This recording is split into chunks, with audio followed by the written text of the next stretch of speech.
संतोषी माता की जय। शुक्रवार व्रत कथा। एक बुढ़िया थी, उसके 7 पुत्र थे।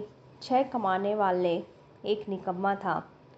बुढ़िया माँ 6 पुत्रों की रसोई बनाती, भोजन कराती, जो बचता सो 7वें को दे देती।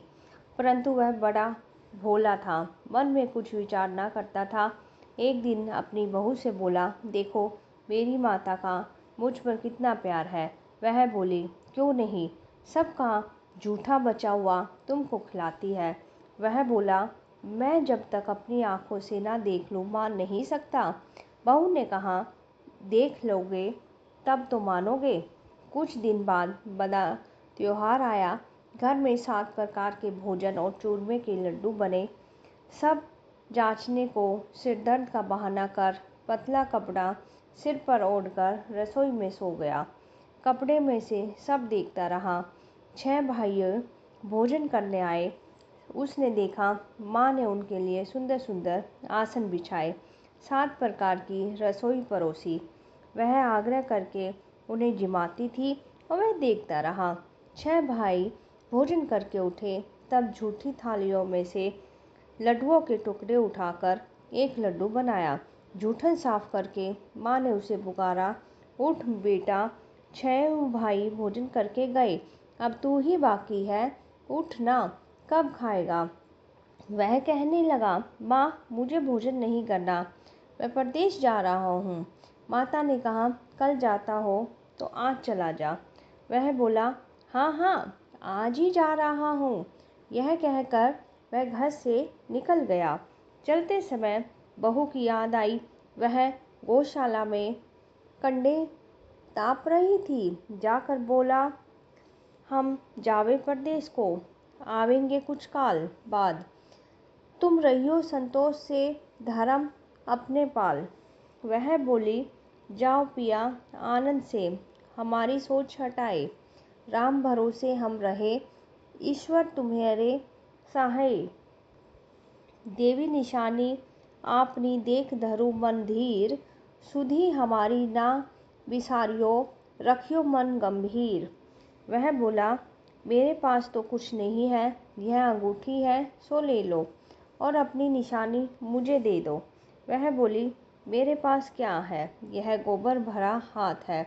यह कह उसकी पीठ में गोबर के हाथ की थाप मार दी। वह चला गया। चलते चलते दूर देश में पहुंचा। वहाँ एक साहूकार की दुकान थी। वहीं जाकर कहने लगा, भाई मुझे नौकरी पर रख लो। साहूकार को ज़रूरत भी थी, बोला रह जा। लड़के ने पूछा, तनख्वाह क्या दोगे। साहूकार ने कहा, काम देखकर दाम मिलेंगे। साहूकार की नौकरी मिली। वह सवेरे ही उठकर रात तक नौकरी करने लगा। कुछ दिनों में साहूकार का सारा लेन देन का हिसाब, ग्राहकों को माल बेचना और सारा काम करने लगा।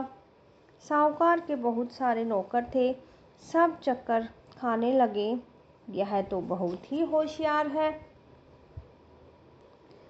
सेठ ने भी काम देखा और कुछ ही महीनों में उसे आधे मुनाफे का साझीदार बना लिया और कुछ ही वर्षों में नामी सेठ बन गया।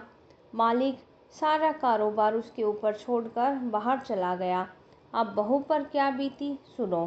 सास ससुर उसे दुख देने लगे। सारी गृहस्थी का काम करा के उसे लकड़ी लेने जंगल में भेजते। घर की रोटियों के आटे से जो भूसी निकलती है उसकी रोटी बनाकर रख दी जाती और फूटी नारियल की नरेली से पानी। इस तरह दिन बीतते रहे। एक दिन वह लकड़ी लेने जा रही थी तो रास्ते में बहुत सी स्त्रियां संतोषी माता का व्रत करती दिखाई दी। वह वहां खड़ी हो कथा सुन बोली, बहनों तुम किस देवता का व्रत करती हो, इसके करने से क्या फल मिलता है, इस व्रत के करने की क्या विधि है।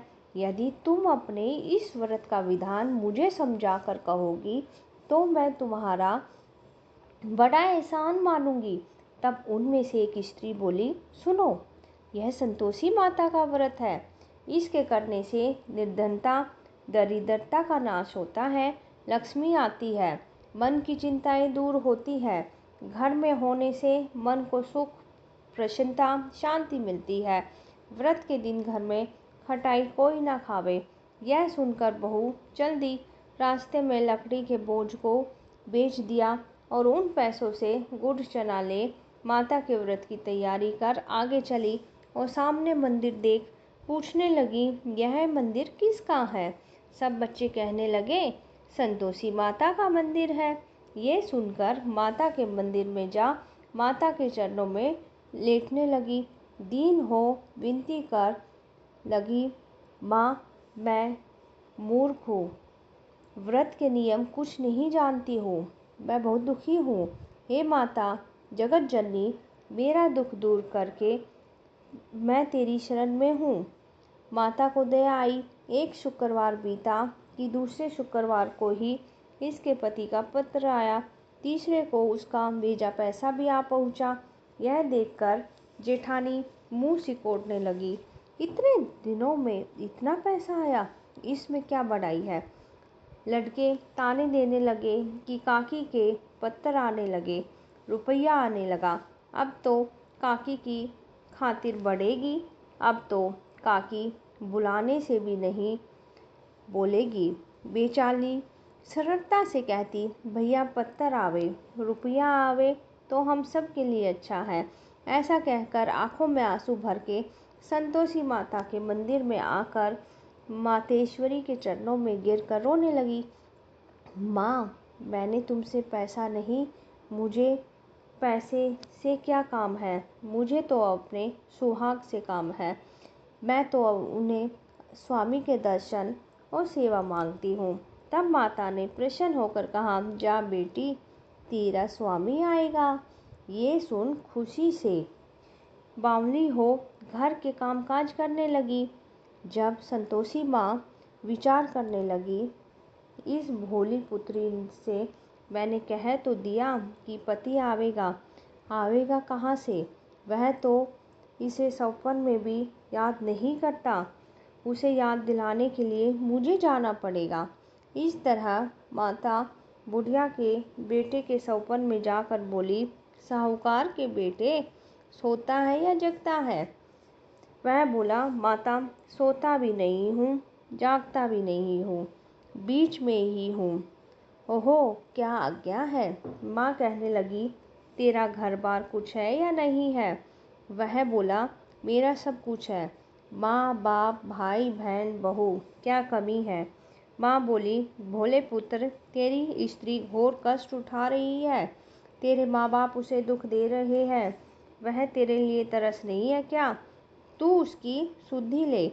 वह बोला, माता यह तो मुझे मालूम है, परंतु जाऊं कैसे? परदेश की बात है, लेन देन का कोई हिसाब नहीं है, जाने का कोई रास्ता नजर नहीं आता, कैसे चला जाऊं?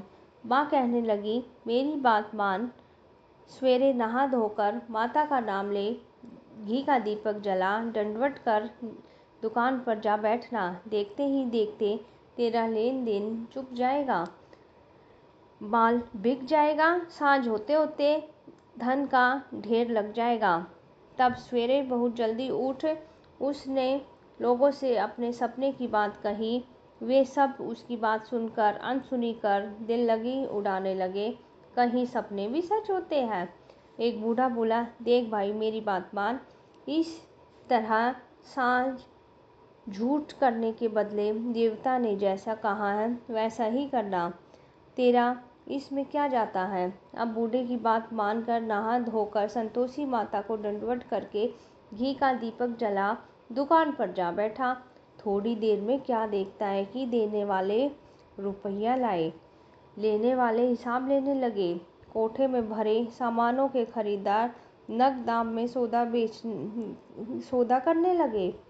शाम तक घर में धन का ढेर लग गया। माता का यह चमत्कार देख के खुश होके मन में माता का नाम ले घर जाने के वास्ते गहना कपड़ा खरीदने लगा और वहाँ के काम से निपट कर तुरंत रवाना हुआ।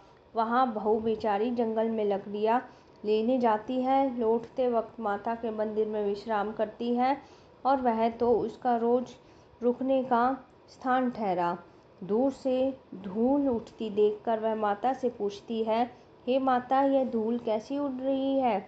माता कहती है, ए पुत्री, तेरा पति आ रहा है। अब तू ऐसा कर, लकड़ियों के 3 बोझ बना ले और एक नदी के किनारे रख, दूसरा मेरे मंदिर पर और तीसरा अपने सिर पर। तेरे पति को लकड़ी का गट्ठा देखकर मोह पैदा होगा, वह वहाँ रुकेंगे। नाश्ता पानी बना खाकर माँ से मिलने जाएगा। तब तू लकड़ियों का बोझा उठाकर जाना, बीच चौक के गट्ठा डाल के 3 आवाज़ें लगाना, सासू जी, लकड़ियों का गट्ठा लो, भूसे की रोटी दो और नारियल के खोपड़े में पानी दो। आज मेहमान कौन आया है? माँ की बात सुन, बहुत अच्छा माता। यह कहकर प्रसन्न होकर लकड़ियों की 3 गट्ठे ले आई, एक नदी के तट पर, एक माता के मंदिर पर रखा। इतने में ही मुसाफिर आ पहुँचा। सूखी लकड़ियाँ देखकर उसके पति की इच्छा हुई कि यहीं निवास करे और भोजन बना खा पी कर गाँव जाए। इस प्रकार भोजन बना विश्राम करके वह गाँव को गया। जब वह सबसे प्रेम से मिल रहा था, उसी समय बहू सिर पर लकड़ियों का गट्ठा लिए आती। लकड़ी का बाहरी बोझ आंगन में जोर डाल के 3 आवाज़ देती है, लो सासू जी, लकड़ियों का गट्ठा लो, भूसी की रोटी दो, नारियल के खोपड़े में पानी दो। आज कौन मेहमान आया है? यह सुनकर उसकी सास आपने दिए हुए कष्टों को भुलाने हेतु कहती है, बहू, ऐसा क्यों कहती है? तेरा मालिक ही आया है। आ बैठ, मीठा भात खा, भोजन कर, कपड़े गहने पहन। इतने में आवाज़ सुनकर उसका स्वामी बाहर आता है और अंगूठी देख व्याकुल होकर माँ से पूछता है, माँ, यह कौन है? माँ कहती है, बेटा, यह तेरी बहू है। आज 12 वर्ष हो गई है जब से तू गया है, तब से सारे गांव में जानवर की तरह भटकती रहती है, काम काज घर का कुछ नहीं करती है, 4 समय आकर खा जाती है। अब तुझे देखकर भूसी की रोटी और नारियल के खोपड़े में पानी मांगती है। वह लज्जित होकर बोला, ठीक है माँ, मैंने इसे भी देखा है और तुम्हें भी देखा है। अब मुझे दूसरे घर की ताली दे, उसमें रहूं। तब माँ बोली, ठीक है बेटा, तेरी मर्जी, कहकर ताली का गुच्छा पटक दिया। उसने ताली ले दूसरे कमरे में, जो तीसरी मंजिल के ऊपर था, खोल कर सारा सामान जमाया। एक ही दिन में वहाँ राजा के महल जैसा ठाट बाट बन गया। अब क्या था, वे दोनों सुखपूर्वक रहने लगे। इतने में अगला शुक्रवार आया। बहू ने अपने पति से कहा कि मुझको माँ का उद्यापन की तैयारी करनी है। वह तुरंत ही उद्यापन की तैयारी करने लगी। फिर जेठ के लड़कों को भोजन के लिए कहने लगी। उन्होंने तुरंत मंजूर कर लिया, परंतु पीछे जेठानी बच्चों को सिखाती है, देखो रे, भोजन के समय खटाई मांगना, उससे उसका उद्यापन पूरा ना हो। लड़के जीमने आए, खीर पेट भर कर खाई, परंतु याद आते ही कहने लगे, हमें कुछ खटाई दो, खीर खाना हमें भाता नहीं है, देखकर अरुचि उत्पन्न होती है। बहू बोली, खटाई किसी को नहीं दी जाएगी, यह तो संतोषी माता का प्रसाद है। लड़के उठ खड़े हुए और बोले, पैसे लाओ। भोली बहू कुछ नहीं जानती थी, सो उन्हें पैसे दिए। लड़के उसी समय उठ इमली लाकर खाने लगे। यह देखकर बहू पर माताजी ने कोप दिया। राजा के दूत उसके पति को पकड़कर ले गए। जेठ जेठानी मन माने खोटे वचन कहने लगे। लूट लूट कर धन इकट्ठा करके लाया था, सो राजा के दूत उसको पकड़ कर ले गए। आप सबको मालूम पड़ जाएगी जब जेल की मार खाएगा। बहू से वचन सहन नहीं हुए। वह रोती रोती माता के मंदिर में गई। हे माता, तुमने ये क्या कर दिया? हंसाकर अब क्यों रुलाने लगी है? माता बोली, पुत्री, तूने उद्यापन तो मेरा व्रत भंग कर दिया, इतनी जल्दी सब बातें भूल गई। वह कहने लगी, माता, भूली तो नहीं हूँ, ना कुछ अपराध किया है, मुझे तो लड़के ने भूल में डाल दिया, मैंने भूल से ही उन्हें पैसे दे दिए, मुझे क्षमा करो। माँ बोली, ऐसी कहीं भूल होती है? वह बोली, माँ, मुझे माफ़ कर दो, मैं फिर तुम्हारा उद्यापन करूँगी। माँ बोली, अब भूल जा पुत्री, मालिक तुम्हें रास्ते में ही आता मिलेगा। वह घर को चली, राह में पति आता मिला और उसने पूछा, तुम कहाँ गए थे? वह कहने लगा, इतना धन जो कमाया था उसका टैक्स राजा ने मांगा था, वह भरने गया था। प्रसन्न होकर बोली, भला हुआ, अब घर चलो। कुछ दिन के बाद फिर शुक्रवार आया। वह बोली, मुझे माता का उद्यापन करना है। पति ने कहा, करो। फिर जेठ के लड़कों से भोजन को कहने लगी और जेठानी ने एक दो बातें सुनाई। लड़कों को सिखा दिया कि तुम पहले की तरह खटाई मांगने लगना। लड़के कहने लगे, हमें खीर नहीं भाता, जी बिगड़ता है, कुछ खटाई खाने को देना। वह बोली, खटाई खाने को नहीं मिलेगी, खाना हो तो खाओ। वह ब्राह्मण के लड़कों को लाकर भोजन कराने लगी। यथाशक्ति दक्षिणा की जगह एक एक फल उन्हें दिया। इससे संतोषी माँ प्रसन्न हुई और माता की कृपा होते ही 9वें मास उनको चंद्रमा के समान सुंदर पुत्र उत्पन्न हुआ और पुत्र को लेकर प्रतिदिन माता जी के मंदिर जाने लगी। माँ ने सोचा, वह रोज आती है, क्यों ना मैं इसके घर चलूं, इसका आसरा देखूं तो सही। यह विचार करके माता ने भयानक रूप बनाया। गुड़ और चने से सभा मुख, ऊपर सूंड के समान होठ और उस पर मक्खियाँ भिनभिना रही थी। दहलीज में पाँव रखते ही उसकी सास चिल्लाई, देखो रे, कोई चुड़ैल आ रही है, लड़के इसे भगाओ, नहीं तो किसी को खा जाएगी। लड़के डरने लगे और चिल्लाकर खिड़की बंद कर ली। बहू रोशनदान से देख रही थी। प्रसन्नता से पागल होकर बोली, आज मेरी माता मेरे घर आई है, यह कहकर बच्चे को दूध पीने से हटाती है। इतने में सास का क्रोध फूट गया। बोली, इसे देख कैसे उतावली हुई है, जो बच्चे को पटक दिया। इतने में ही माँ के प्रताप से जहाँ देखो वहीं लड़के ही लड़के नजर आने लगे। वह बोली, माँ जी, जिनका मैं व्रत करती हूँ यह वही संतोषी माता है।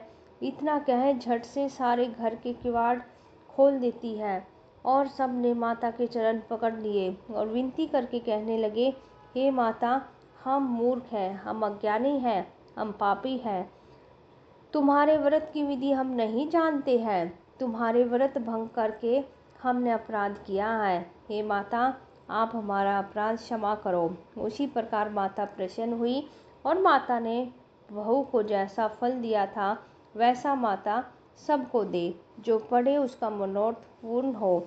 जय माँ संतोषी माँ।